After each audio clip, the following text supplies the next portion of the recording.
மயிலாடுதுறை மாவட்ட காவல்துறை சார்பாக போதைப்பொருள் தடுப்பு பாடல் நடனம் வாயிலாக விழிப்புணர்வு நிகழ்ச்சி நடத்தப்பட்டது. கள்ளக்குறிச்சியில் கள்ளசாராயம் குடித்து 55க்கும் மேற்பட்டோர் உயிரிழந்த நிலையில் இதன் எதிரொலியாக காவல்துறை சார்பாக கள்ளச்சாராயம் மற்றும் போதைப்பொருள் தடுப்பு குறித்து தமிழகம் முழுவதும் விழிப்புணர்வு நிகழ்ச்சிகள் நடத்தப்பட்டு வருகிறது. அந்த வகையில் மயிலாடுதுறை மாவட்ட காவல்துறை சார்பாக மயிலாடுதுறையில் மக்கள் கூடும் இடங்களில் பாடல் நடனம் மூலம் போதைப்பொருள் தடுப்பு குறித்து விழிப்புணர்வு ஏற்படுத்தப்பட்டது. மயிலாடுதுறை மாவட்ட காவல்துறை மற்றும் கலைஞர் இசை மற்றும் நடன பள்ளி இணைந்து நடத்திய நிகழ்ச்சியில் LED திரையில் ஒளிபரப்பப்பட்ட போதைப்பொருள் விழிப்புணர்வு பாடலுக்கு இளைஞர்கள் நடனமாடி விழிப்புணர்வு ஏற்படுத்தினர். இதில் குழந்தைகள் கடத்தல் தடுப்பு பிரிவு காவல் ஆய்வாளர் செல்வம் மற்றும் மதுவிலக்கு பிரிவு காவல் ஆய்வாளர்கள் அன்னை அபிராமி ஜெயா ஆகியோர் கலந்து கொண்டு மாணவர்களுக்கு விழிப்புணர்வு துண்டு பிரசுரங்களை வழங்கினர்.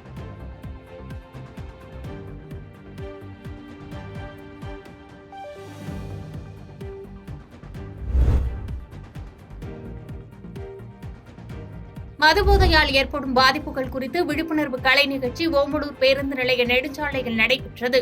சேலம் மாவட்டம் ஓமலூர் பேருந்து நிலையத்தில் ஓமலூர் காவல் நிலையத்தின் சார்பில் மதுவுக்கு எதிரான விழிப்புணர்வு கலை நிகழ்ச்சி நடைபெற்றது.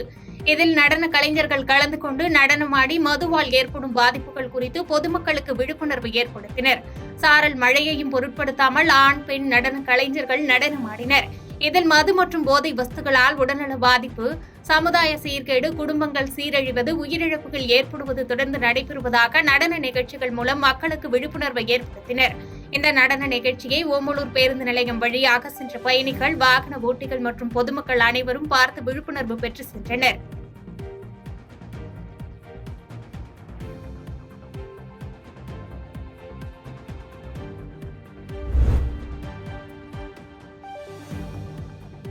செம்பனார் கோவில் ஒழுங்குமுறை விற்பனை கூடத்தில் ஒரே நாளில் 2.5 கோடி ரூபாய்க்கு மறைமுக ஏலத்தில் பருத்தி கொள்முதல் செய்யப்பட்டது. மயிலாடுதுறை மாவட்டம் செம்பனார் கோயிலில் உள்ள ஒழுங்குமுறை விற்பனை கூடத்தில் 2வது வாரமாக பருத்தி மறைமுக ஏலம் நடைபெற்றது. இந்த மறைமுக ஏலத்தில் பருத்தி குவிண்டால் ஒன்றுக்கு அதிகபட்ச விலையாக ரூபாய் 7,777க்கும் குறைந்தபட்ச விலையாக 6,569க்கும் சராசரியாக ரூபாய் 7,000க்கும் விலை போனது.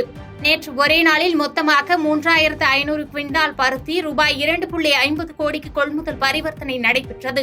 இந்த ஏலத்தில் 925 விவசாயிகள் கொண்டு வந்த பருத்தியை தேனி, கோவை, கொங்கணாபுரம், பெரம்பலூர், விழுப்புர், திருப்பூர், கும்பகோணம் உள்ளிட்ட ஊர்கள் மற்றும் கர்நாடகா, மகாராஷ்டிரா, ஆந்திரா, குஜராத் ஆகிய மாநிலங்களில் இருந்து 25 வியாபாரிகள் மில் அதிபர் கொள்முதல் செய்தனர்.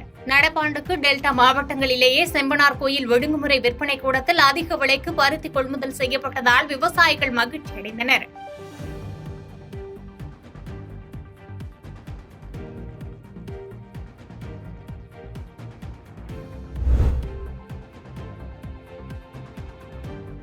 வாலாஜாபேட்டை ஸ்ரீ கங்கையம்மன் கோவில் திருவிழாவில் பூக்கரகத்தை தலையில் சுமந்து சுவாமி ஆடியபடி பால்குடம் எடுத்து வந்த பக்தர்கள் வழிபாடு செய்தனர். ராணிப்பேட்டை மாவட்டம் வாலாஜாபேட்டை பூக்கார தெருவில் அருள்பாலிக்கும் அருள்மிகு ஸ்ரீ கங்கையம்மன் திருக்கோவிலில் 88ஆம் ஆண்டு ஆனி மாத பால்குட திருவிழா வெகு விமர்சையாக நடைபெற்றது.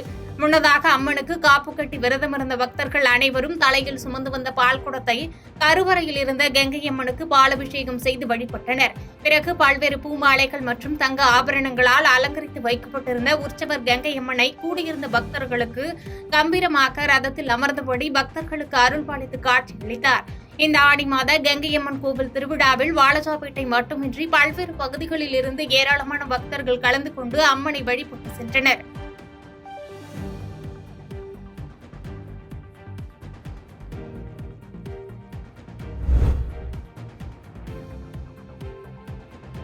மயிலாடுதுறை மாவட்ட ஆட்சியர் அலுவலகத்தில் நடைபெற்ற மக்கள் குறைதீர்க்கும் கூட்டத்தில் மாட்டுவண்டி சங்கத்தினர் 200க்கும் மேற்பட்டோர் கோரிக்கை மனு அளித்தனர். மயிலாடுதுறை அருகே மணல்மேடு, கடலங்குடி, வக்காரமாரி உள்ளிட்ட பல்வேறு கிராமங்களில் 350க்கும் மேற்பட்ட மாட்டுவண்டி உரிமையாளர்கள் மற்றும் அதை சார்ந்த தொழிலாளர்கள் வசித்து வருகின்றனர். இவர்கள் அனைவரும் அப்பகுதியில் உள்ள கொள்ளிடம் ஆற்றில் அரசின் அனுமதி பெற்று மாட்டு வண்டிகளில் மணல் எடுத்து விற்பனை செய்து வந்தனர். இந்நிலையில் கடந்த 2022ஆம் ஆண்டு முதல் மாட்டு வண்டிகளுக்கு மணல் எடுக்க அனுமதி வழங்கப்படவில்லை. இதனால் மாட்டு வண்டி உரிமையாளர்கள் மற்றும் தொழிலாளர்கள் வாழ்வாதாரத்தை இழந்தனர். கொள்ளிடம் ஆற்றில் மாட்டு வண்டியில் மணல் எடுக்க அனுமதி வழங்க வலியுறுத்தி மாட்டு வண்டி சங்க தலைவர் சக்கரவர்த்தி தலைமையில் 200க்கும் மேற்பட்டோர் மயிலாடுதுறை மாவட்ட ஆட்சியர் அலுவலகத்தில் நடைபெற்ற மக்கள் குறைதீர்க்கும் கூட்டத்தில் மாவட்ட ஆட்சியர் மகாபாரதியிடம் கோரிக்கை மனு அளித்தனர். மேலும் மனு தொடர்பாக உரிய நடவடிக்கை எடுக்குமாறு கோரிக்கை வைத்தனர்.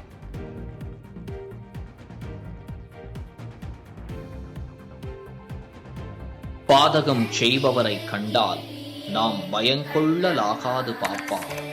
மோதி மிதித்து விடு பாப்பா, அவர் முகத்தில் உமிழ்ந்து விடு பாப்பா.